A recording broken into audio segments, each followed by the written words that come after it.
genre.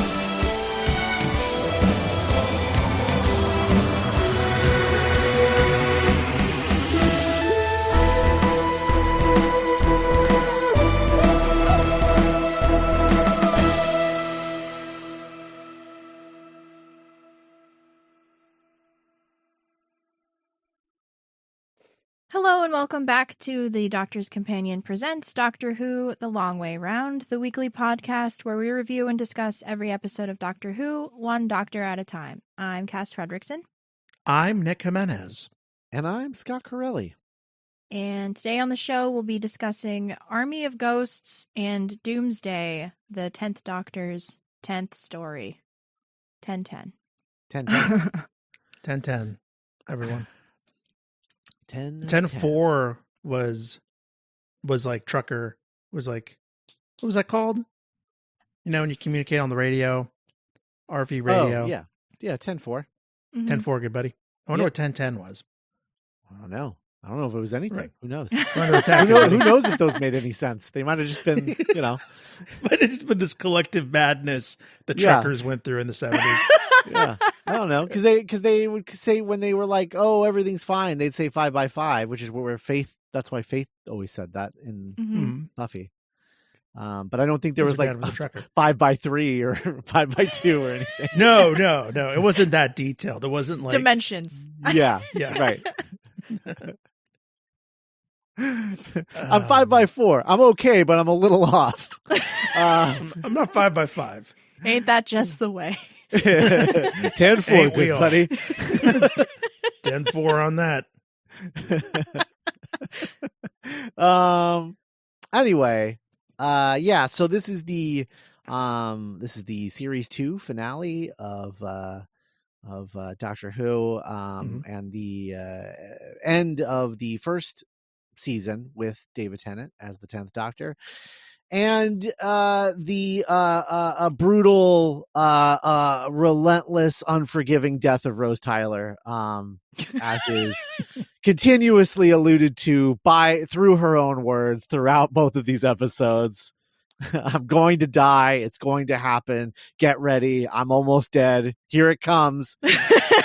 Oh, sorry. I meant emotionally dead. She's also legally dead on N Earth. I guess that's true. I mean, she's not legally alive in the other Earth either. She's legally a dog in that Earth. So that is something that I never remember is, you know, because you see that gift set all the time of like they're on the beach and, you know, I'm burning up a sun just to say goodbye. I my brain never remembers that they're on the same stupid shitty Earth from that Cybermen 2-parter from earlier in the season. Yeah. Indeed. So revisiting this, how did we feel? What were our thoughts and feelings about this 2-parter? It was really interesting watching this one immediately following Bad Wolf Parting of the Ways. Because like in the context of the show, like that's the last time we'd seen the Daleks. So like, and like Rose and the Doctor as well. So like, I think their horror and like dread on at first realizing that there's Daleks here played a lot better, or it was more impactful for me, because I just watched the previous adventure. This one's kind of a mixed bag. I still really like the stupid Cyberman and Dalek banter. It's one of the greatest things in the history of the show. They're like queen off they have. I Yeah. love it so much. You are better at dying. Amazing. But I don't like the alternate universe Cybermen. And I don't know. A lot of I didn't really like care for a lot of the Torchwood stuff either, because we don't really have a lot of context for that, right? Like, it's been it feels like a long time since because there isn't like another mention of like the Torchwood Institute in the future at all in this season, right? It's just the Queen Victoria stuff. Oh, no. So it's in the Christmas invasion. It's referenced on Mickey's computer and school reunion. Oh, right. It's on Rose's mobile phone and mentioned in a conversation with Pete in Rise of the Cybermen. Yeah. It's name dropped by a policeman in The Idiot's Lantern. And the Blorble Blob or whatever in Love and Monsters, he mentions it. Yeah. The Torchwood was the agency responsible for the mission to the black hole, an impossible planet in Satan Pit. And it was on a television broadcast in Fear Her, and then, but yes, most notably, the Tooth and Claw mention with the Torchwood Institute. Because I guess like not the. Like, this is the reveal of all of those those mentions, right? Like, because I think it's kind of jarring for me. I don't know. And also the like she'd go on to be Martha Jones, and that I think takes it out of me, like takes me out of it a little bit. Sure. But yeah, I don't know. Yeah. At least kind she's I always remember that she's in the episode for way longer than she actually is. It's she's barely in this, surprisingly. But it definitely does take me out of it in the same way that Colin Baker in that episode during the Fifth Doctor's tenure takes me out of it. Yeah. Nick, what are your thoughts? Wow, so many thoughts, so many big feelings. I mean, this was such a seminal night. 2 nights of television for me as a kid. Like the build up. It's funny, like, Torchwood was kind of that season's Bad Wolf. Right. And, the reveal of like, oh, it's an Earth government task force doing alien stuff. And I remember being like, okay, makes sense. That checks out in my nerd brain. But it is kind of jarring now to watch it in the context of like, well, wait, what is this in relation to Unit? Right. Like, how did this ride? What is Unit? Where is Unit's place in the continuity at the time? So, because that as soon as the show introduced that, I feel like that integrated itself surprisingly well into New Who. Like, we're still using it. Yeah. But so many iconic moments, so many fun moments. But it's a mixed bag, like Cass said. And it is a trip watching this right after having talked about Bad Wolf and Doomsday. But yeah, I'm excited to go in and just cover all the crazy stuff that happens in these 2 episodes. I'm definitely I'm with Cass in that I think this is like a mixed bag, and it definitely rewatching this finale to me sort of cements series 2 as like one of the weakest seasons of New Who overall for me.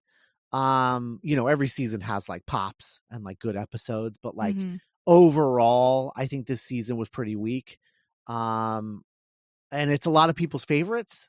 So I believe I'm very much in the minority there, unfortunately, but, so sorry to everyone who loves series 2, but, I'm just not a fan. It just doesn't work for me. But yeah, this 2-parter has a mixed bag. I think that I think the reason it's remembered so fondly is because of the emotional heights that the story has. And those are so big and memorable and hurt your heart that people forget about all of the really weak ass moments in this. Like the plot. But a lot of stuff in this works for me a lot, and we'll get into it as we go to the breakdown. But so much of this is just, I feel nothing. And Cass, I'm right with you. Like, I don't care about alternate universe Cybermen. And so like they kind of put all their chips in on that story of being like, oh, this is going to be the big one. Mm-hmm. And I just was like, oh my God, really? We're coming back to this? Like, it's just, yeah, it doesn't play for me at all. I don't like how dramatic Rose is being with the voiceover at the beginning and of each episode of that whole thing. I don't like any of that. I don't know. Mixed bag. There's stuff that's good. There's stuff that, isn't so good. And there's stuff that like makes me cringe into another dimension. Pun intended. Well, funny you should mention that. Yeah. Yeah. The David Tennant singing Ghostbusters is like a bottom 5 moments in Doctor Who for me. It's a nightmare to behold. But I don't know. It's we'll get into the details. But first, let's talk about how this story came to be, which, my friends, there was another world in which I think that this had a better episode titles, and he chickened out and went with this Army of Ghost Doomsday thing. But originally, this 2-parter was called Torchwood Rises and Torchwood Falls. That rules. That rules so hard. And changing it back to this, I think, was a huge mistake. What a downgrade. Yeah. Oh, I'll talk more about the Torchwood thing when we get to the breakdown. But yeah, it's what an awesome title to this would have been.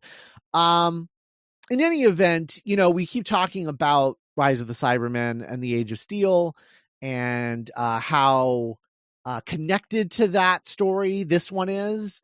And funnily enough, this was part of the largest production block in Doctor Who history, in which director Graham Harper directed all 4 episodes back to back.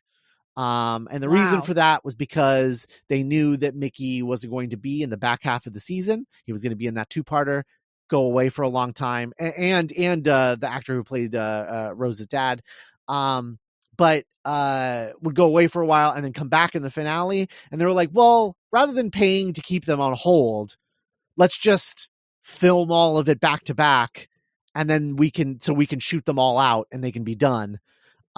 Which meant that like Billie Piper had to say goodbye to the show like months before she actually stopped filming the show. Wow. Which is unfortunate from a performance standpoint. I think, like, as an actor, that you kind of want to bring that energy to that scene, and I bet that made it really difficult for her to know that, like, I'm saying goodbye to the future, but also I have to keep working after this.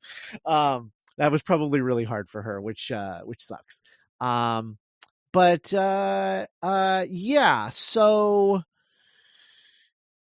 okay, so the story of this goes all the way back to 1967, in which on December 5th of 1967, the producers of Doctor Who approached Terry Nation, creator of the Daleks, and said, hey, we just made these new villains, the Cybermen, and we think it would be pretty neat if we did a story where the Daleks and the Cybermen were in the episode together. And Terry Nation said, fuck you, get out of my office.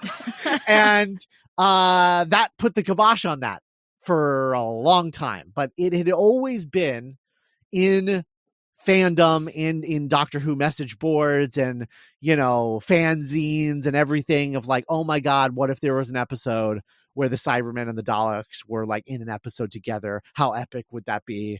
Holy shit, that would be amazing. And one of those fans was, of course, Russell T Davies, who had always dreamed of putting these two knuckleheads together in a single episode. He finally got to fulfill his dream. Now, granted, they were together in one story prior to this, but they never shared screen time together, and that was the Five Doctors. Technically, they are both in that, but they are not like together in it. They never see each other. They never meet. Yeah. So, it's not as exciting. It's not the Frankenstein meets the Wolfman that you would want, And so he always wanted to build up to this big reveal that this was not going to just be another Cybermen episode. This was going to be Cybermen and the Daleks, and part of that was that he wanted to introduce the Cybermen early in the season, and if he was going to do that, then he needed to one-up it by the finale, and also he wanted to make sure that he was one-upping the parting of the ways, which I think, from a fan perspective, certainly that succeeded. I mean, that scene alone between, the queen off, as as Nick put it, scene alone is worth the price of admission. But I don't think that this is as successful of an episode as the parting of the ways, unfortunately, as successful of a finale. Not for me anyway. But yeah, so this was, Billie Piper had announced in 2005 that she wanted out prior to shooting the Christmas special, or maybe right after shooting the Christmas Invasion. And so this whole season was planned as like her second and final season as Rose. And, historically, I think for the show, and for New Who, and the idea of like introducing the show to new audiences, it really kind of works out, right? Because last season you get introduced to the idea of regeneration and that new actors are going to play this character. And now this season you're like, you get used to the fact that like companions are going to leave and the Doctor will stay around and get new companions. And so it's like training the audience each season on a new element of the sort of grand scope of the show, which I think really works out. But yeah, people were sad because, Billie Piper was the only companion for so many people watching the show, that this was a really, really big deal. And, I don't remember if Tumblr was a thing yet, but, its energy was alive and out there. It was out there. Yes. It was always out there. Yeah. With fan art and, everyone was shipping Ten and Rose big time. But in terms of like priming the audiences, though, I really have a lot of respect for the show doing that, because like, yeah, Ten and Billie Piper, they were so popular and so marketable. They easily could have kept them going for longer, but like by the time that so benefits us and the show going forward, because it does train us to be like, okay, well now the Pawns are leaving and we got to get ready for Clara, and now Clara's leaving, and all the way to Millie Gibson. Totally. So yeah, it's I think, overall this story isn't, the development of it wasn't like a big deal. There wasn't anything like major other than the Billie Piper stuff, and really, the entire supporting cast of the show was leaving with her essentially. So for a while. They're resetting everything, and Freema Agyeman came in to play this part, and as just like this sort of day player thing. And she had originally auditioned for a role in the Christmas Invasion, which she did not get, but they liked her, so they called her back for this and gave her this role. And then they loved working with her, and they were like, we need a new companion. Let's just hire Freema Agyeman to play that companion. And I think they all cited Colin Baker's earlier appearance as like proof that like, it doesn't matter, whatever. That's so funny. Yeah. It's funny.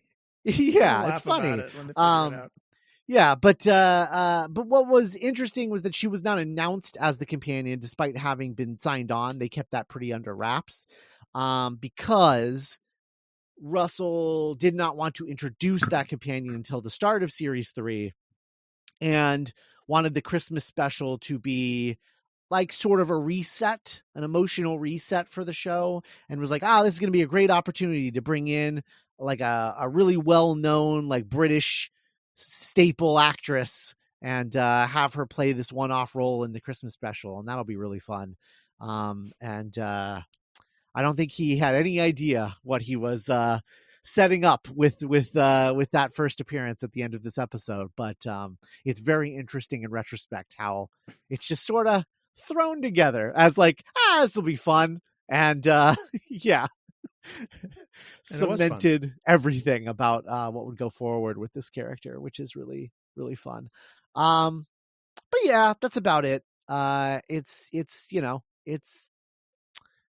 think, all the things that I really want to talk about with this are, as we get into the breakdown. So I really like the voiceover that opens up both of these. Seriously? Oh, it's just so over the top and extra, just like Rose is. And she's that girl. She's that girl. The show knows it. Britain knows it. And, we've gone through the Chibnall era, which we would describe over and over again as like apologetic. Oh, I'm sorry, I'm Doctor Who. Please watch me I'll try to be entertaining for you. This is like, fuck you, I'm Rose Tyler. This is how I die. And I'm lying to you, idiot. But you're gonna watch. And I'm gonna die with voiceover that sounds like I'm reading from my live journal, and you can suck it. Yeah. And her staring moodily out into the rocky water, standing on a rock pebble beach. It's so pre-Twilight, before Twilight was Twilight. And I'm just about it. I was just like, God, this was a vibe. And it makes it feel like you're about to watch an event, which is something that RTD just gets about the show, and he knows how to make it feel like you're sitting down for event television tonight. Mm-hmm. I think my main issue with it isn't the voiceover in and of itself. It's the payoff of the voiceover being a cop-out, which he is famous for. He loves doing that. He loves pulling one over on the audience in a little, trickster kind of way of playing a practical joke on the audience of this is the story of how I died. And you're like, what? Rose is going to die?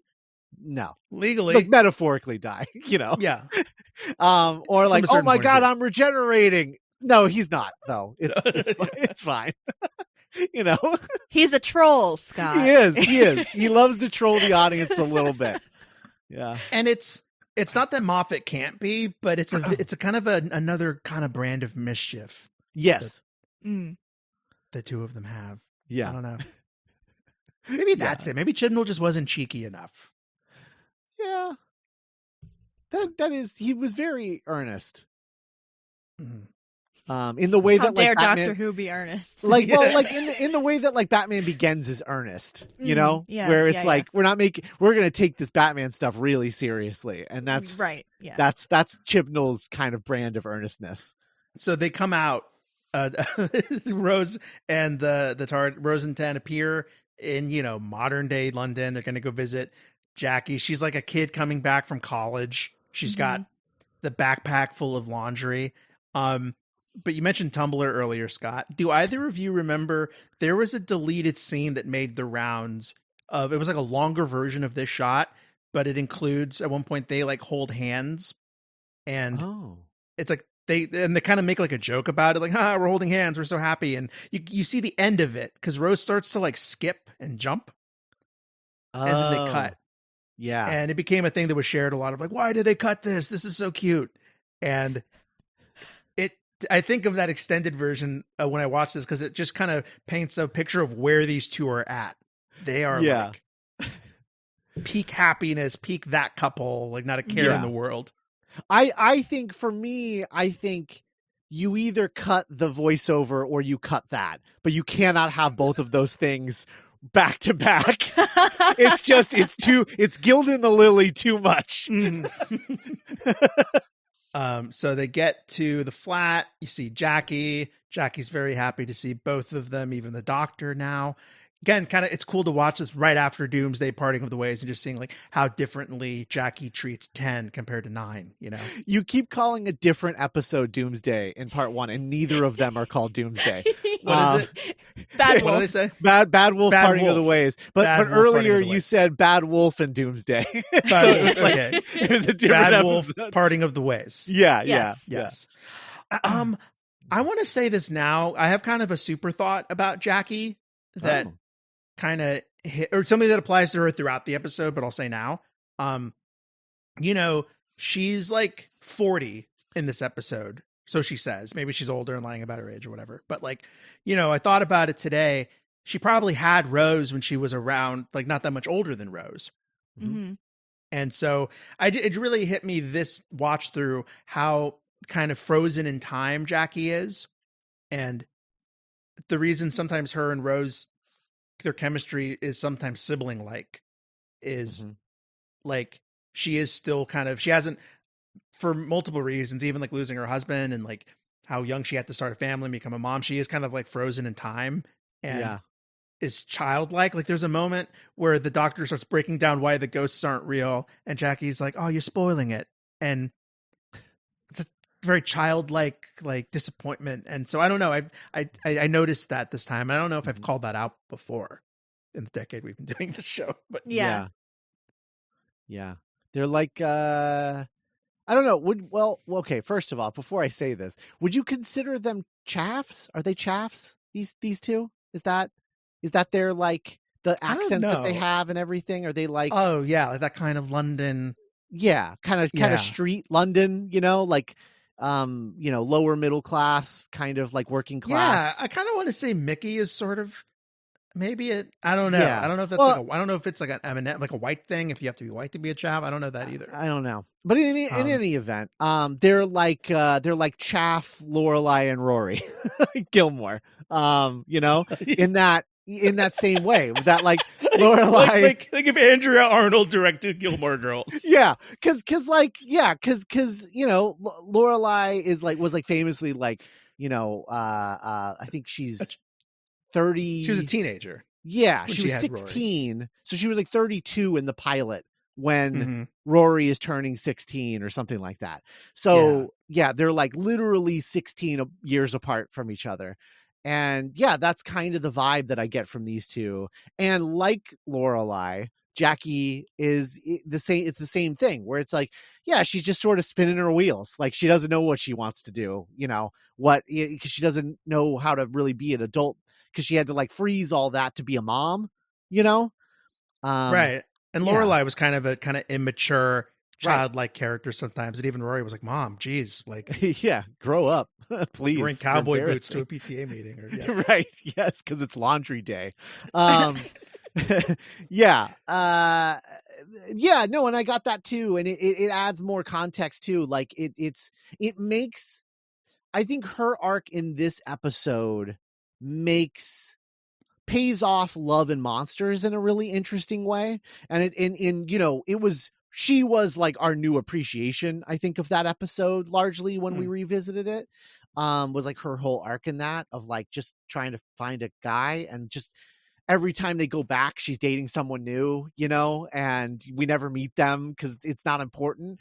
And this episode basically says like, yeah, they're not important because they're not him. And that's all she's looking for. Right. And ever since he died, her whole life kind of froze in place. And that's kind of, it's nice. You're right, Nick. Like it's a really nice arc for Jackie. I think. Yeah. Cass, what do you think about all that, the Jackie stuff? Well, I've never seen Gilmore Girls, so I think I'm lacking a lot of that context. But like, Sure. No, I think the Jackie and Pete stuff is some of the strongest, at least this time for me. It was like some of the strongest, like most emotionally affecting things about this two-parter. And I really like, even I like that, like, you know, these two people, as different as they are, like literally from like alternate universes or whatever, like they still like always manage to find each other, which I think is really sweet. Like it's I don't know, I like that about it. Yeah. And that reminds me of what Scott was saying last week with Bad Wolf Parting of the Ways. There you go. With how like much thought and effort RTD put into structuring a season of television as almost like the way like a Harry Potter novel was self-contained, but then also you could get out as part of a greater whole. Like you would get to the end of an RTD season, and even for better or worse, you'd be like, oh, cool, this is how it all wraps up. I knew all of these pieces were leading somewhere. And it makes moments like when they see each other, when the smoke clears, and what's Mr. Tyler's name? Brian? Pete. When Pete and Jackie see each other in the smoke, and it feels epic. Yes. Yeah. Like, yeah. The thing that he's really good at, Russell T Davies, is even when like objectively you're like, I don't like any of the creative choices you're making, he still finds a way to write it in a way that feels immensely satisfying. Like it feels like, oh man, like that was, obviously, like that all felt good. And it all like, it emotionally goes down as like a big meal. And then it's not until like later you're like, why was that the choice? But he even though that is the choice, he does, I don't know. There's something about his writing that I find immensely satisfying as a viewer. And I think I look up to that a lot, and I definitely carry that through into my own writing all the time. And I don't even think I realized that I was doing it until Nick just brought it up, and I was like, yeah, that is a thing with him, isn't it? Oh no, I was having that. I mean, I was thinking about the three of us the whole time and how like we watched this when we were all kind of our brains are in super absorbent mode. Yeah. And the creative absorb writing off mode, if you will. No, I will not. And so when I think about the three of us, like, breaking Geek by Night stories years later, maybe on a subconscious level, we were measuring our big finale episodes to like these episodes. Yeah. No, I agree with that. 1,000%. Yeah. But speaking of why was that in there? The chief like problem of this episode is, so they're visiting Jackie, and Jackie's like, oh, you're just in time. Your granddad Prentice is coming round for tea. And Rose is like, oh no, it happened. She's lost her mind. She's gone crazy. It's so casual that she just immediately starts treating her mother like a 90-year-old woman with Alzheimer's. Like, she is 40 years old. Relax. Like, Mom, give remember? Give her a benefit of the doubt a little bit. It's because while they were gone, Rose and the Doctor, Earth had begun being visited by ghosts that are like unrecognizable. Like they just have blank kind of staticky ghost features. They're in a humanoid shape. They're Cybermen, but we don't. Yeah. We don't know. So I hate this. And the reason that I hate it is because they end up being Cybermen and that it doesn't have anything to do with ghosts. And it's just because it's such a cool idea, and the way that it's changed the world, and they've just like come back to this world that is completely different than when they left it. And like ghosts are now real. And it's like, it's so imaginative and interesting to me. And then they just chop it at the knees. As soon as they're like, oh, but actually it's just robot people. You know what it is? It's a little bit out of Incredibles. Focus. It's a little bit Incredibles too, where you're like, oh, that's a really kind of interesting villain. This is kind of cool. Wait, oh, well, actually, that's not the real villain. It's really this person. Yeah. And it's like, well, that first thing was actually kind of interesting.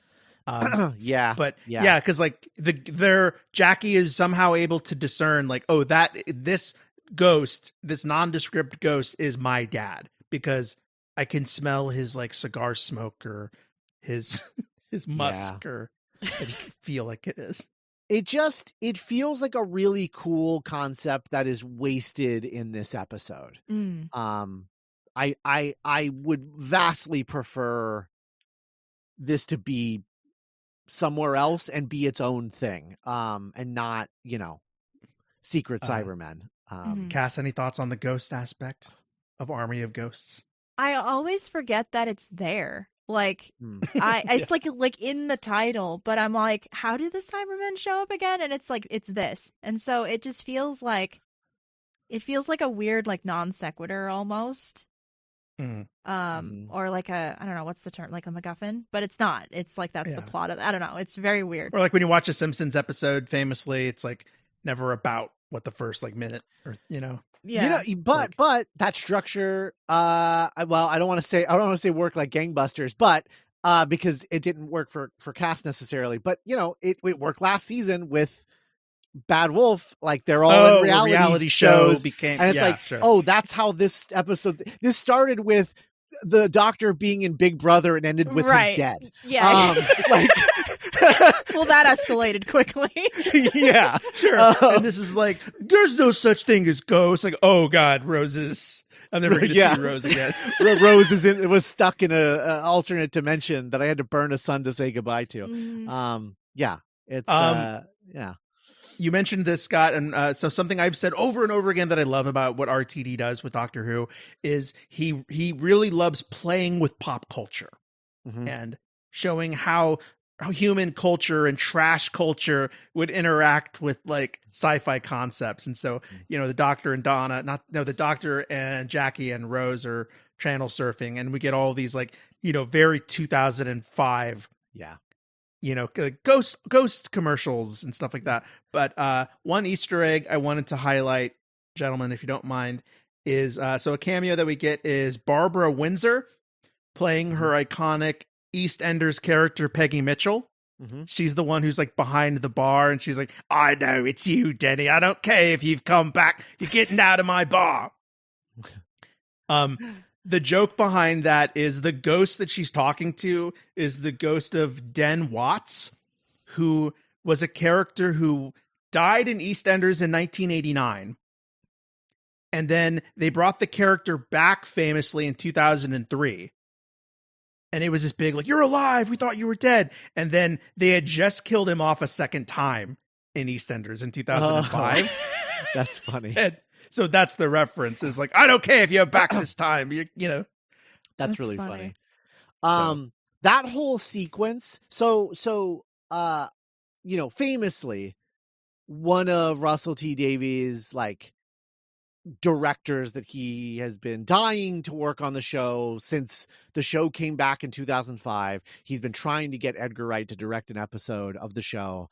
And I am fully convinced, I could not find any research at all about this, but I am fully convinced that he wrote this for Edgar Wright to direct, because that sequence with the TV stuff is straight out of Shaun of the Dead with the zombie stuff at the end, where they're watching TV of the new world with zombies in it. Yeah. Including the Trish being like, it's almost you go the to bed same with it. joke of her just being like, you go to bed with it?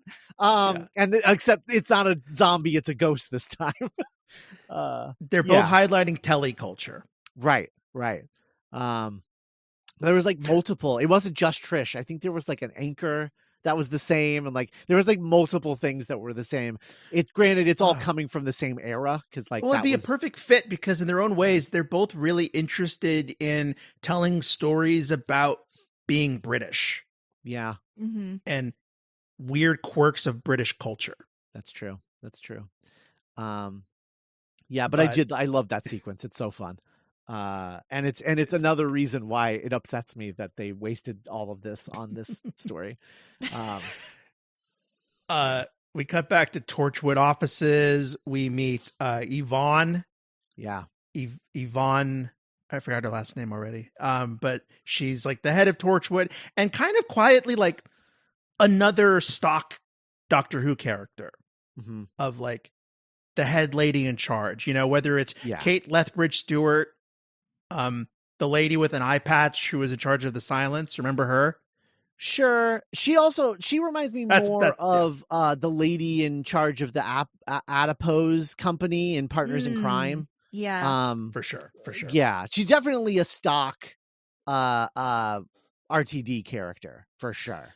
I think the Moffat ones have something else going on, which is that he has a crush on all of these women that boss him around and tell him what to do. Don't we all? Cass, as someone who has watched 100% more Torchwood than me, yes. What do you think of this episode's very specific representation of Torchwood? Well, because like the Torchwood show is about like the remnants of an office, like not this office. It's like a satellite office. No, no. I think they just name it Torchwood after this, but it has no affiliation whatsoever with this one. One. Because this is run by the government, and they're like an independent like group. Yeah, like weird alien. Like I don't know why Torchwood exists. So that was the thing that that was the thing that I wanted to talk about. But yeah, go ahead. Okay. Talk about because this is very much like government agency, like hiding in plain sight, like very corporate, like very corporate evil. And like the Torchwood show is more like we're building things with like alien scrap we found in a garage that's been like burnt out since the 80s or something like that. Like it's very much like ragtag. Yeah. Mm-hmm. There's like 6 of them. There's 5 of them, I think. But this is yeah. I don't know. Some of them are killed, so it's hard to keep track. Yeah. It reminds me a lot of like the comparison, right? I think, Nick, this will be easy for you to understand, which is that this Torchwood is S.H.I.E.L.D. before Winter Soldier. Yeah, sure. Yeah. And the Torchwood show is Agents of S.H.I.E.L.D., the television show. Yeah. Where like that Agents of S.H.I.E.L.D. was like, these are a ragtag group of weirdos that are, flying by the seat of their pants, where S.H.I.E.L.D. in the movies is like, we are the bad guys, we're the government, we have your phones rigged. Yeah. Right. But now all of that is done and gone, and they are not actually affiliated with S.H.I.E.L.D. They're just calling themselves S.H.I.E.L.D. because they used to be S.H.I.E.L.D. agents. And they're like, we don't want to come up with a new right. Yeah. And that's totally what Torchwood is. I feel that much in the way that like the last season of Angel was like a really cool reinvention of that show. I think it would have been so much cooler if Torchwood had been about Jack taking over this. Kind of like Wolfram and Hart. Yeah, this huge company. Because I love the resources of it. I think it's interesting that there's like this big organization that has been like in low key investigating like supernatural phenomenon. Like they are the Torchwood Institute, and they're like exploring this whole thing about ghosts. And I just think that that's fun and interesting and cool. And, I think Russell T Davies was like, no, they need to be a ragtag group because I want them to fuck at work a lot. And they're not going to be able to do that if it's a big corporate office. Right. Yeah. Yeah. Though there is some of that in here too. So a little bit. Oh, yeah, that's true. Oh, great job, Cass. So yeah, we get Freema Agman playing. I think canonically she ends up being like Donna. Martha. Martha's cousin. Yes. Right. Yes. Yeah. Like, you're gonna die just like your cousin, your floozy cousin. With her dead end government job. Yeah.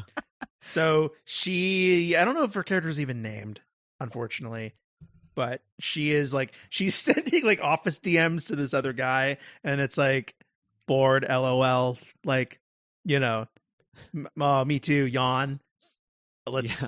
Let's go like make out. And so they get Lord, there's like a bunch of like, what are those flappy plastic things, those curtains for construction, like those things. Mm-hmm. And then, Freema wanders in there, she sees the Cybermen, she's killed, but then very quickly they return, and they have 2 of those things in their ears. Yeah, the Bluetooth things. The Bluetooths, because we were really freaked out about Bluetooths in 2005. Which to 2006. me, the whole like Bluetooth in the ear, like that was the moment that like when I was watching this the first time back in 2006 or whatever. Mm. I was watching this and just being like, it's the Cybermen, isn't it? Like immediately as soon as I saw the Bluetooth, because they'd already established the Bluetooth thing in the Cybermen two-parter. And I think you see a Cyberman. I think she sees a Cyberman and then she screams. Oh, but did we see the Cyberman or just see it? I think we see it. I don't remember. But yeah, I don't like any of this. The Cybermen in the weird plastic stuff. I don't know. None of the Cybermen stuff really works for me in this. Just real quick, I had the thought it'll be interesting to see. We could very well be getting a unit show soon. Now that we're living in the Doctorverse or the Whoverse or whatever, right? And it'll be interesting to see where that series goes. That's true. Somewhere between corporate office or unofficial work friends who fuck a lot. Right. That's true. Not that it matters. Not that it matters please. because she is dead now. Soon to have her like brains pulled out of her head. Her name is Adiola. Adiola. Yeah. It's funny. She gets to have it both ways because she's killed, but then she still gets to keep being in the episode, right? As a zombie for a while, right? So she got paid more, hopefully, right? just like Jeremy Renner. Speaking of Shield and the Avengers, the movie he loved shooting. We get the Ghostbusters scene that Scott hates so much. I think it's really funny how it highlights how like they're having a gay old time living their best like thin man couple life, and Jackie the whole time is like, you guys think you're so fucking clever, don't you? Taking away my ghost dad. And she's like, she can't help but be put off by how like, oh my God, Rose, you're acting just like him now. You're not your, do we get her, or are we to Jackie's monologue yet? Where she's like, someday you're going to be a 50-year-old spinster walking around some alien planet on some world you don't even know. And you're not going to be Rose Tyler. I'll tell you that. I'm not even going to know who you are. And she's like, where's this coming from? Oh no, that's from Parting of the Ways, actually. Really? Yes. Well, we didn't talk about that. That's true. Is that? I thought it was this one. Oh, I thought it was in Parting of the Ways when they're like in the TARDIS. Like, no, because she's inside the TARDIS and she's like, you're just being just like him. And what are you going to do when I'm dead? And after that, you're never going to come home. You're just going to stay. Mm-hmm. And then when the TARDIS gets launched, she's like, hey, Alonzi, I'm going to start saying Alonzi. What about you, Alon? And she's like, my mom is still here. Yeah. Oh, okay. Yeah. So very similar conversations they were having in both of those. No, I mean, last week when Cass was talking about the truck, them pulling the truck, I was like, wait, is that not? Oh my God, are we recording? Am I having a stroke? Are we recording Army of Ghosts right now? Because I think because the supporting character is the same. Right. And it's kind of like, it's not a retread, but it's expanding on the same kind of lore, Yeah. So yeah. Like when we get to Mickey, it's really cool seeing back-to-back Mickey. That's true. I mean, not cool because it sucks. It's jarring. It's certainly jarring. It's jarring, yeah. But Cass, what do you think about just like the Jackie Rose arc in this part where Jackie's starting to become like worried for her? Because like there's so many, it rings so true for just like watching your daughter grow up and like that kind of the scariness of like, oh my God, who are you going to become and all that. I don't think I like this monologue, because like I don't really know like where she's going with it, like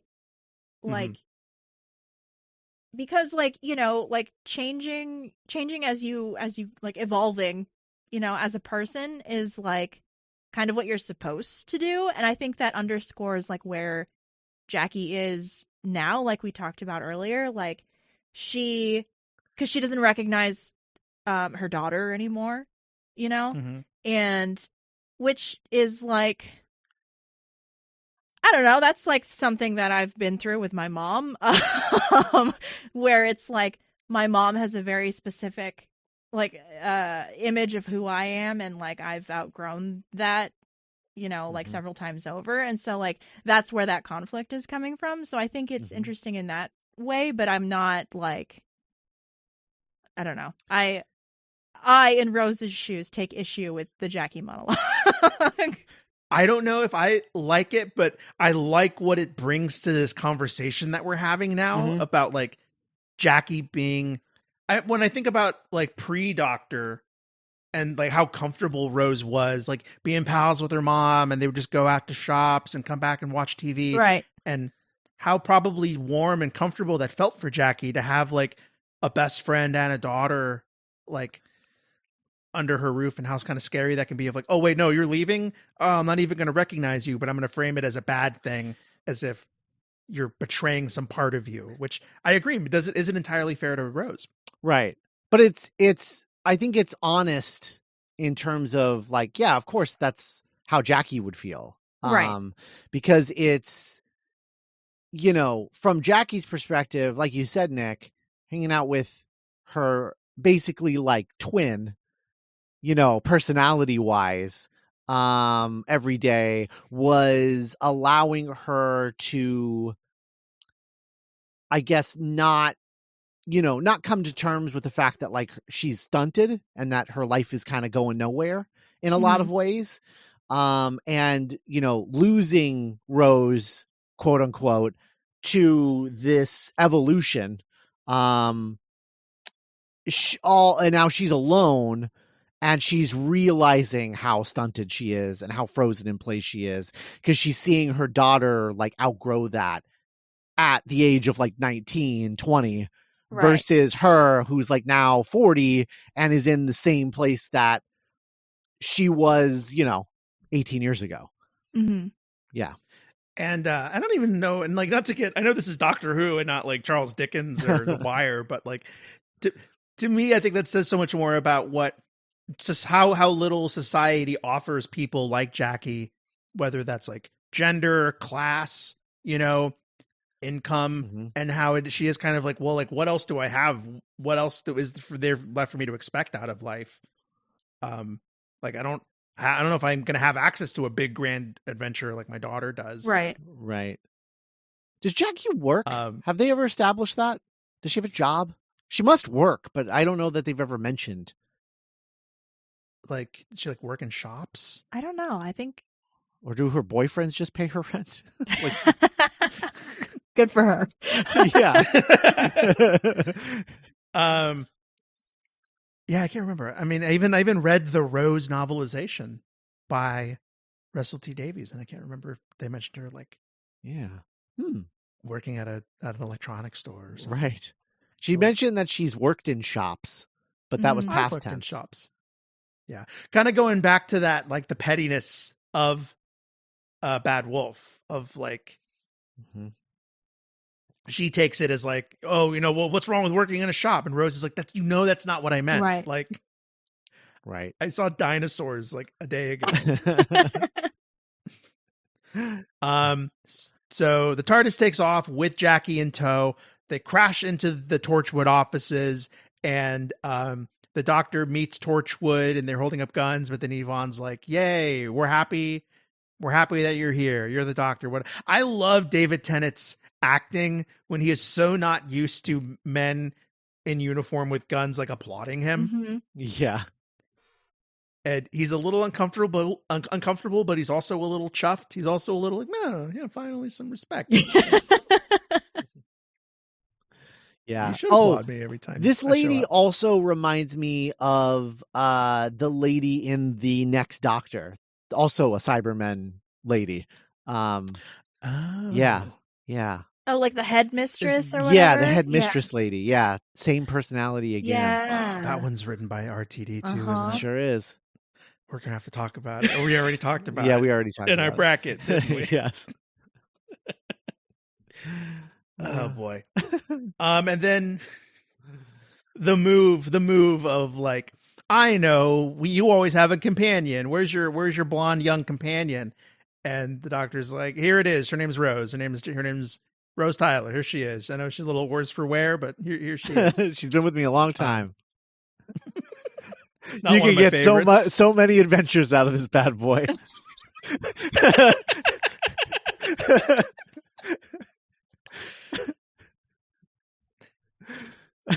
It's just fun.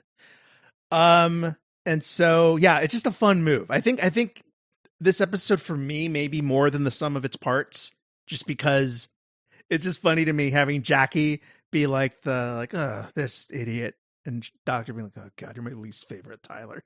They lead the doctor into okay, yeah. There's this moment where Yvonne is leading the doctor and Jackie around, and she's like, welcome to Torchwood.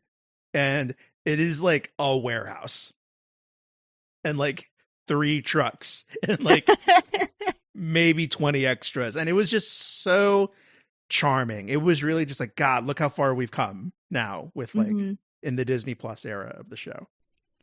Yeah, they got a big old unit headquarters control room set now with the fun robot guy. Exactly. Yeah. Oh, they see them pulling away the TARDIS on a forklift. It just kind of right away, they're kind of setting up that Torchwood has this very smug assuredness that I think, now that I think about it, the Doctor like kind of hates more than anything, which is like a government or body of power assuming authority like inherently. Mm-hmm.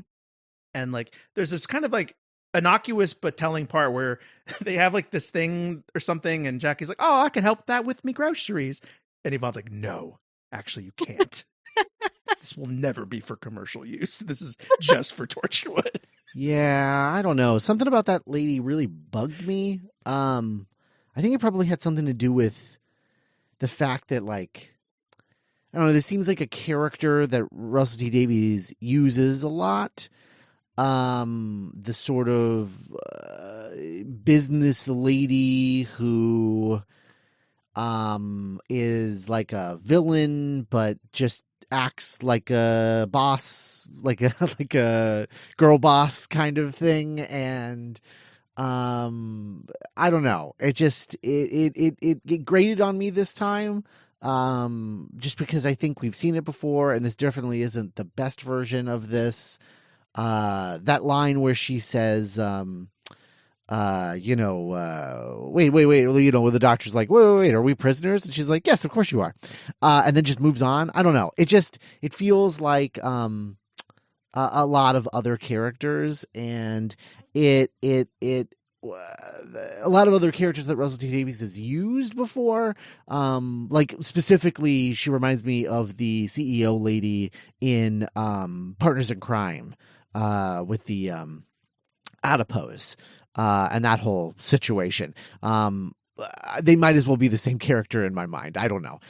So she just didn't really do anything for me, and I'm glad she's dead. I think I like her. I don't know. Like it's like distinct enough in like I'm up on all of the like the lingo, like the corporate whatever, like I'm fostering of environment of blah blah blah. Like, but it's also like menacing government agency. Like I like that. I like the polite evil of it, you know, like, and not even evil, just like entitlement of it. Like You know? she knows everyone's first names. Yeah, like the politeness with which she's just like, oh yeah, no, you're our prisoner, but Oh, and also the lady from the Next Doctor, the Christmas special, the Cybermen lady that is in the Giant Cybermen. She's kind of like she's like this same character too. sure, yeah. I don't know. I'm over it. She had another line about keeping Britain great that I found very pointed watching today, or even just her reiteration again and again of the concept of borders. Yes. And keeping the aliens out of, like, oh man, he knew what he was doing. So the Torchwood is guarding a sphere known as the sphere. So the doctor, is examining the sphere and he's like, oh, it's from the space in between spaces. It's, imagine nothingness. It's basically hell. It's like there's no time. There's no, Scott, I know for my sake, I watched this episode for the first time before I read the book or saw the movie Sphere. Uh-huh.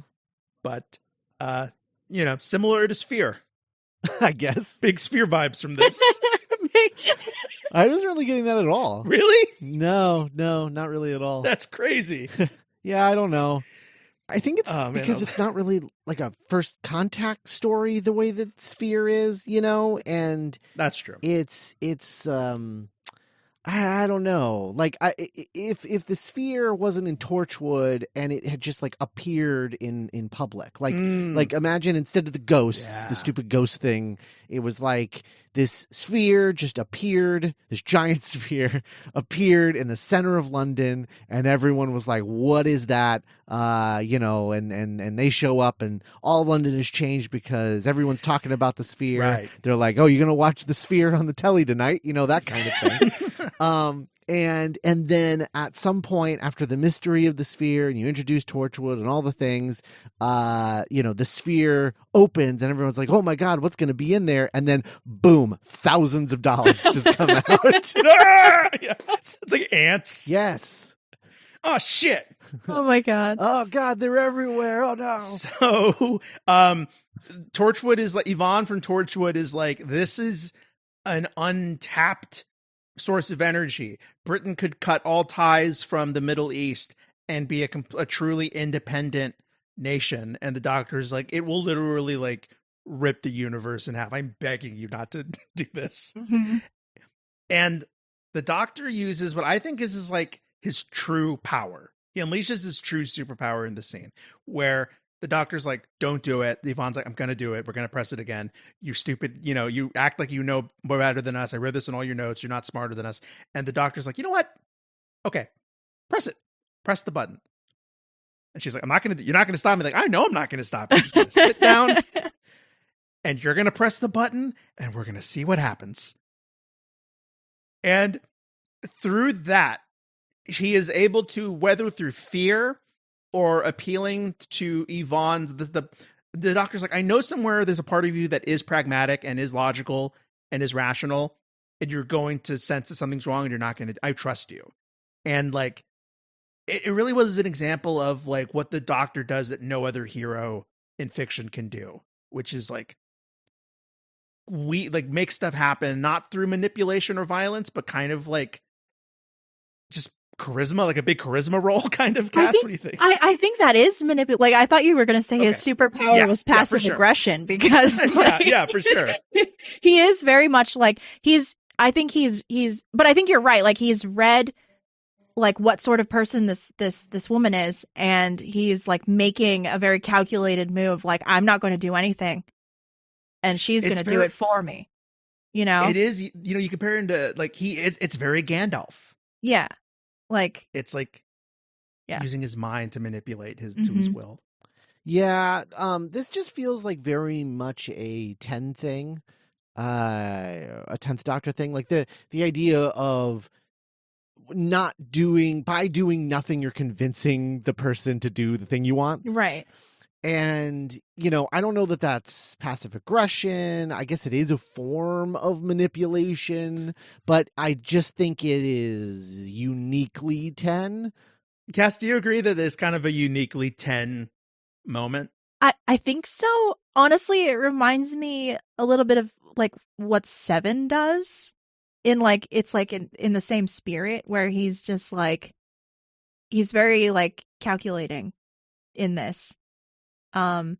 So I wouldn't say that it's uniquely 10, but I would say it's like uniquely Doctor. Yeah.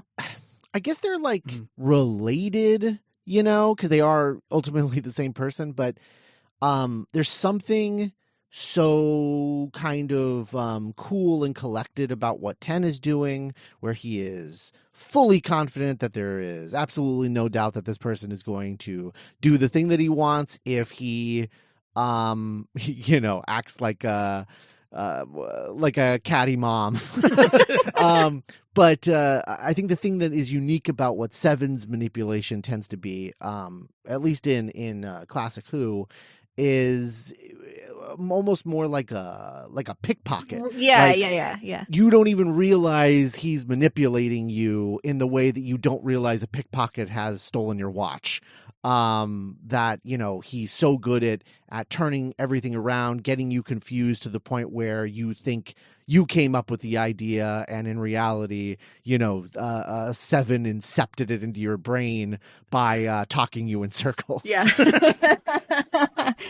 So, meanwhile, Rose is captured and brought to the room with the sphere in it, and just when all hope seems lost, the poor scientist man, whose name I forgot, is like, Samuel, like, turn on the ray, and then it's Mickey, and he's like, oh, sure thing, boss. Wink. Ugh. I forgot that he's supposed to be in an alternate universe, so this reveal did not work for me at all this time. You're like, okay. Yeah, it's like, oh, it's Mickey. What's he doing here? And I'm like, oh, right, he's supposed to not be here at all. With me gran, helping out my gran in the garage. So the sphere is activated, and the ghosts start appearing. The ghosts are Cybermen, and they break into people's homes, and they, pull them out into the streets, all very, distressing Cybermen business. And then out of the sphere comes the Daleks. Oh shit. The Cybermen and the Daleks in one episode. Are you kidding me? We'll see you next week. Great cliffhanger. I'll have to give him that. Heck of a cliffhanger. And that brings us to Doomsday, where we get, like, as Scott referred to, Rose Tyler being, I'm not kidding, guys. I'm going to die at the end of this episode. This is how I die. Oh, it's obnoxious. And this one starts. How does this one start again, Scott? How does Doomsday start? Right where we left off. Yeah. We're on Rose talking to the Daleks. Mm-hmm. They drained the brain of that one scientist with their suction cups. Oh my god, I hate that so much. That is the worst. Like, I know that they're doing it because they're like, wow, we should show what these suction cups do, because we've never seen what their purpose is. We're going to find out what their purpose is both the most horrifying and dumbest thing you've ever seen in your life. It actively makes the Daleks worse, I think. And then, like, insult to injury, it's like, they have to ask the guy to, like, kneel down so that these Daleks can just, like, push their plungers toward him. So it's like this whole thing, the pageantry of it. I don't know. Yeah, there was almost like a gangland execution aspect to it. That was yes. It it's almost like the equivalent of, like, asking him to bite the curb. Yeah. Like, get down on the ground on your knees, bitch. Oh my god. They slowly rolled towards him with their plungers. Oh my god. Oh, it's a nightmare. So, and then, yeah, we have maybe the highlight of this entire two-parter, arguably, the diva off between the Daleks and the Cybermen. Mm-hmm. Where, like, God, yeah, just line after line, just beat for beat. And, like, knowing what you said now in the preamble of, like, RTD dreaming of this finally happening, like, these two psychopathic forces scoring off and having, like, an ego contest. Yeah, you can just imagine him, like, just cackling to himself while he was writing that whole scene. I'm trying to think of other moments besides, like, you are better at dying. It would be like, oh no, it's like, you really think 3 Daleks can destroy an army of Cybermen? No, we think 1 Dalek could kill an army of Cybermen. You're like, oh. I do like the one at, like, in the hallway where they're just like, identify, and then eventually the Daleks are like, Daleks do not take orders, and the Cybermen's just like, you have identified as Daleks. Like, yeah. Yeah, I kind of wonder, because, like, the Cybermen are treated like, for lack of a better term, punk ass bitches in this by the Daleks, which makes me wonder if there wasn't, something in the contract with the Terry Nation estate that dictated that like the Daleks always had to win in any kind of battle, whether it be wits or physical in nature, against the Cybermen, because the Cybermen just like never have a leg up on the Daleks at all whatsoever, in this entire thing. It's like the Vin Diesel with his like fast contracts. Yes, like, exactly. Dom can only take so many hits. Right. Okay, so we get what's her name, Yvonne. It's pretty horrifying because her and Jackie get led away, and she's like led to her death, and the whole time Jackie's like, "This was your fault. You killed all of us." And she's like, I did my duty, and then like she's turned into a Cyberman. Yeah, the whole Cybermen making thing is really horrifying. Yeah. Mm-hmm. So you find out that the Daleks have some kind of ark, some artifact that is the last remnant of Time Lord civilization. Mm-hmm. And it is kind of Dalek shaped in retrospect. Yeah, I guess it's kind of like a TARDIS tomb, now that I think about it.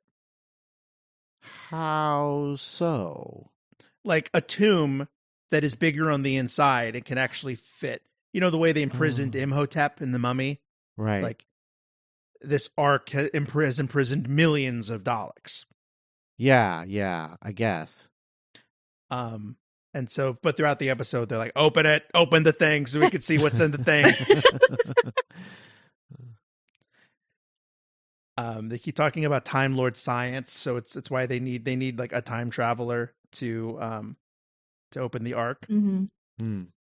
The Doctor is transported to the other version of Earth, and now that I think about it, kind of countering the Earth of Satellite 5 in Parting of the Ways and Bad Wolf, this Earth is in the middle of like a golden age.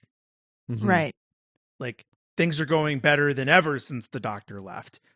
But because of the portals being opened and the universe holes in the multiverse being ripped every time someone jumps from universe to universe, it's causing like global warming to happen. Right.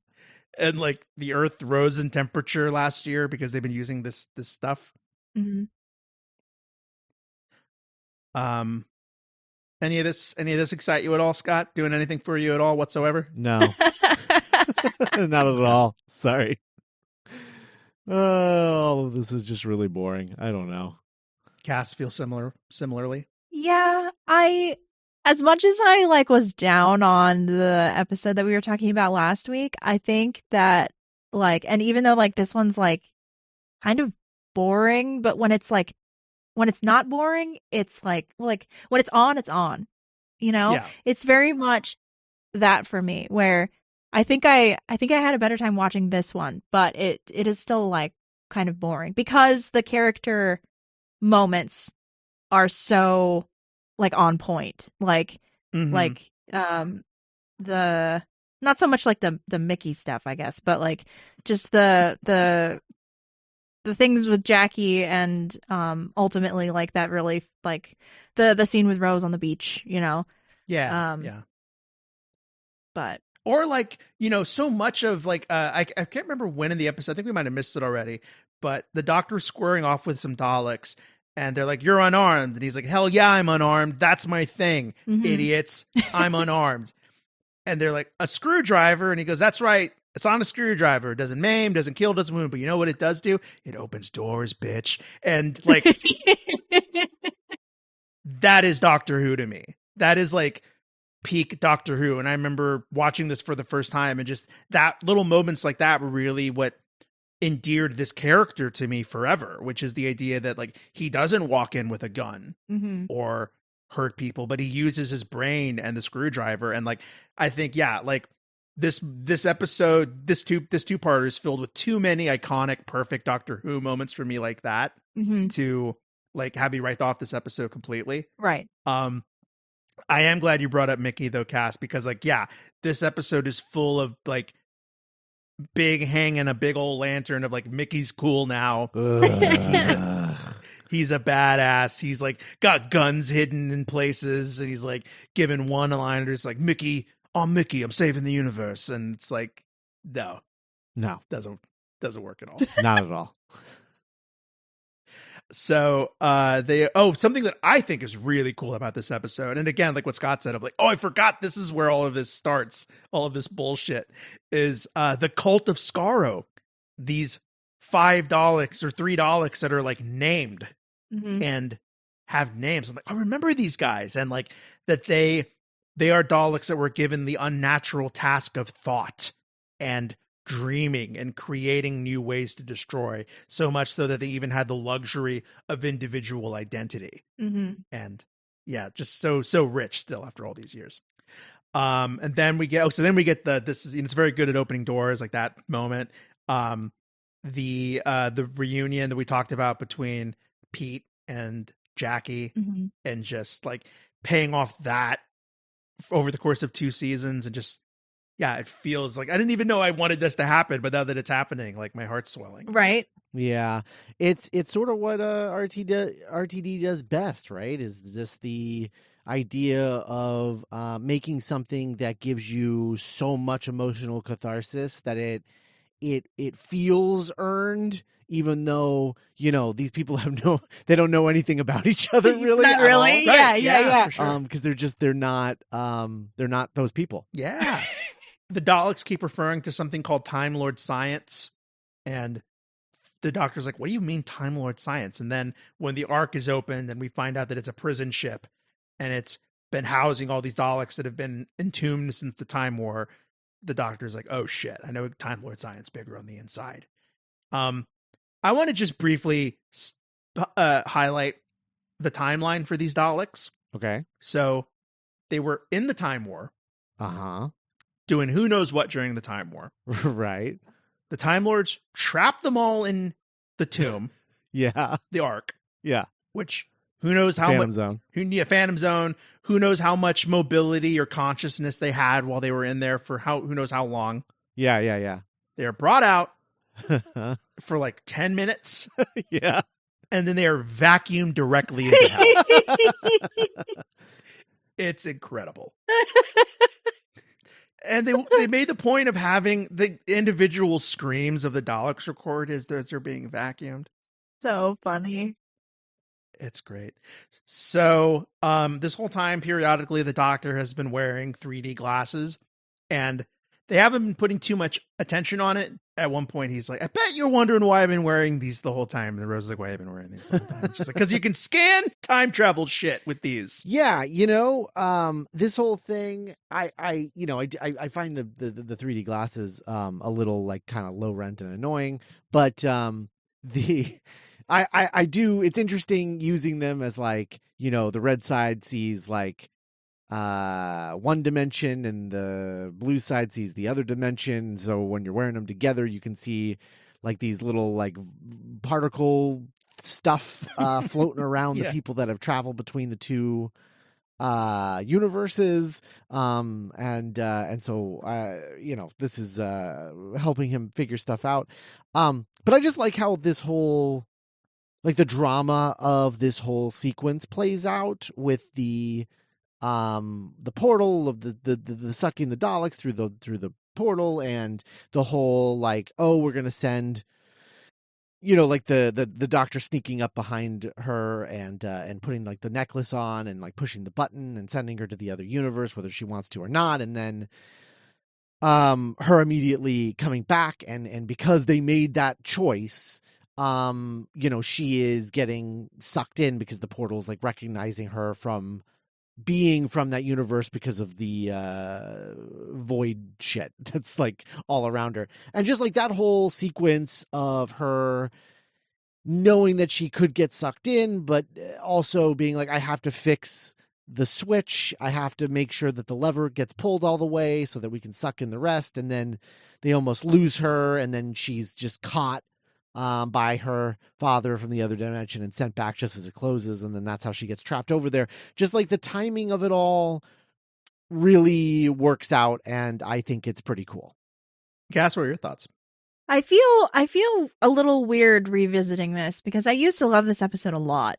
And I used to like this season a lot, but like I don't know. I'm kind of lukewarm on 10 and Rose. I like the drama of the with the lever and like even though she's putting herself in danger, she still feels the need to no, I need to do this because if I don't, like the whole world out there is like gonna die maybe because Daleks, you know.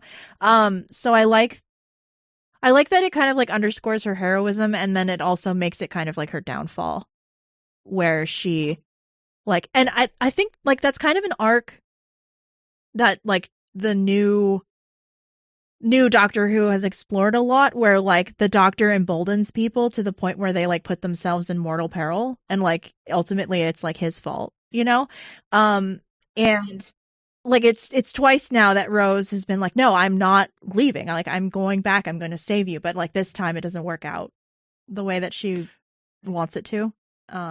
Yeah. Like we even get, they call it a bit of shiver and shake. We get one last trip of them being like the flirty couple waltzing through another adventure like they have 1,000 times before, but this time it doesn't work out. Yeah. It reminds me so much of like one of my favorite moments in the whole show is in Journey's End when they're teaming up to take down the Daleks and Davros is like, look how good you are at turning ordinary people into weapons. Yeah. And it's kind of going back to what I said in Parting of Ways is just like these finales just build on each other and RTD just goes deeper and deeper into the heart of this character. Yeah. But yeah, I love the tragedy of the whole stuff. Like he doesn't really get a goodbye at first and he's like, no, she's like, and it's again, so extra and so teen romance where like their faces are to the walls and it's like, yeah, like subtlety, fuck subtlety, something else that I wanted to bring up about that whole sequence with the portal and Rose getting saved by alternate universe Pete. So I don't really like that it's Pete because I don't know, he had just made a big to-do about how like that's not really his daughter and this whole thing and that that's not really Jackie's not really his wife and that's not really his daughter and in his universe Rose was a dog. Yeah. And I don't like that it's him that saves Rose. It just doesn't feel right to me. It doesn't feel like narratively correct. I don't know. I think I would have preferred it to be Jackie. Plus, Jackie never gets a big moment to shine, like a big hero moment. Yeah. And I just think it would have been really cool to have like a big hero moment for Jackie where, yeah, she is saying goodbye to the Doctor, and being in the Doctor's universe, but she's going home to her mom, and it could be like a big moment of like, Jackie embracing her daughter and saving her and being like, you're coming with me, which is also like something that Jackie's been talking about forever. It's like one day, I don't want to lose you to the Doctor forever. I want you to come back, and be with me. Like it used to be. I don't know. It felt like a missed opportunity to me. And I feel like using Pete in that way was a mistake. That being said, with when they were shooting this, apparently Noel Clark wanted it to be him. Whoa. He wanted it to be Mickey who does this. And he was like, he showed up to Russell T Davies' office or tent or whatever the hell, and was just like, hey, I think this should be me. I don't think it should be Pete. It was unearned. If it's Pete, it should be Mickey. And to Russell T Davies' credit, he said, absolutely fucking not. It's not gonna be fucking Mickey. I like that it's Pete. It works for me because he was the one who was like, we can't do it. We can't.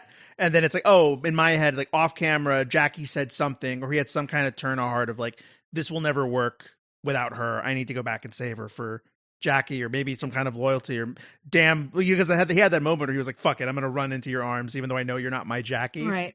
And so emotionally it worked for me. Sometime later, Rose starts having dreams of Ten's voice from a distance being like, Rose. And they're like, oh God, pile into the car. We're going to Norway. They go to the beach. We get, I'm burning up a sun just to say goodbye. Mm-hmm. God, we kicked ass, Rose. I don't even think you realize how fucking big of a sleigh we just did this season. They're still going to be talking about it 20 years later. The burning up the sun thing, I see that gift set all the time on, I mean, it was like, wherever gifts belonged back then, but also like, on Tumblr and all of that stuff. And the thing that I always see that, when it's stripped of context, they always like say this is proof of the Doctor being irresponsible because he's destroying a sun just to say goodbye to his girlfriend, not girlfriend, or whatever. But like they clearly say in this that he's not. It's already going supernova. Yeah, right. Yeah, he's using the energy. So I don't know what their issues are in terms of all of that, but yeah, this is totally fine. The sun's dying anyway. It's the old Jack and Rose, there was room on the door argument. Yeah, totally. There's also it's funny to me that like he shows up and he's like kind of see-through because he's like he's like a hologram thing or whatever. And she's like, oh, why can I see through you? And he's like, yeah, let me just fix that. Okay. I thought we were going to have 20 minutes to talk, but apparently you don't want to see through me. So I'm going to burn him through all of this a lot faster than I was planning on. Just using way more power than I was supposed to be. Now we have 2 minutes. Got to make this quick. Can I touch you? Nope. Hope it was worth it. Well, it's important that he doesn't look like a Force ghost. So, Sure, very true. Thanks, Rose. and yeah, I mean they both sell the hell out of it's cushioned somewhat because we know now that this isn't quite the end for these two. But yeah, I mean what a moment. What a moment in television. And now knowing that this was filmed in the middle of the season, it kind of makes Billie Piper's performance all the more impressive. Yeah. True, very true. And then of course, the ending, then we get introduced to Donna, which is just like post giggle. It's even crazier that just like, it's almost like a platonic love story of like when he was at his lowest and he had nobody, boom, the most important person in your life just crashes into it, Mm-hmm. Yeah. I mean, it's just, seeing these two meet for the first time after he's so sad, it's just so nice. It's so nice. I love it. I was so happy to see her at the end of this. Yeah, because you just know it's all going to be okay, especially after, everything you go through, and especially at the time, everybody being like, oh, how are we ever going to recover from this Rose thing? Yeah, to see Donna, it's just great. Yeah, it plays so well. Yeah, it's the start of his happily ever after. It kind of just reinforces what I've been thinking about of like, I think when you get down to it, there isn't a bad place to jump in on this show. Cause like if you did start for some reason with the Star Beast and the Giggle and Wild Blue Yonder, then yeah, going back and watching this moment, it hits completely differently. Mm-hmm. I had a lot of fun watching these 2 episodes. I just think my affection for all the stuff that works, I don't really notice. I can't think back of watching these 2 when I was like bored or checked out. It just is such like a bottle crystallized moment of like 2006 and my nerddom and all that. Right. Cass, any closing thoughts on Army of Ghosts and Doomsday? I'm looking forward to talking about Martha. I know it's not next season, but because I really like Martha. And there are some clunkers in that series, but there's also like, I don't know, arguably one of the greatest ones of all time. So yeah. I'm excited. Yeah, Martha's great. Yeah. I love Martha. I think all three of us have been like day one Martha defenders. Mm-hmm. Oh yeah, no, I go to bat for Martha. Totally. Me too. To the point where sometimes I forget outside of our little shire of fandom, she is kind of this very divisive character. Oh, really? Divisive? I don't know. I see like on Twitter, people have been like, defend this character, and it's Martha. And I'm like, did people not like Martha? Ugh, I hate that shit. It's stupid. Because she has agency? Yeah.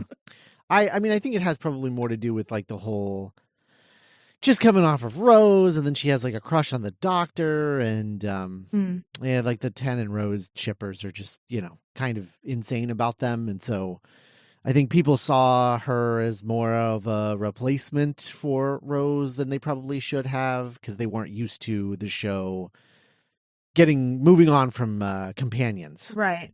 So, what's next week, Scott? What do we do? Is it the Pandorica opens and the Big Bang? Yep. Oh my God. Wow. Yeah, the Series 5 finale. Maybe the greatest season of the show, period. Yeah, it could be.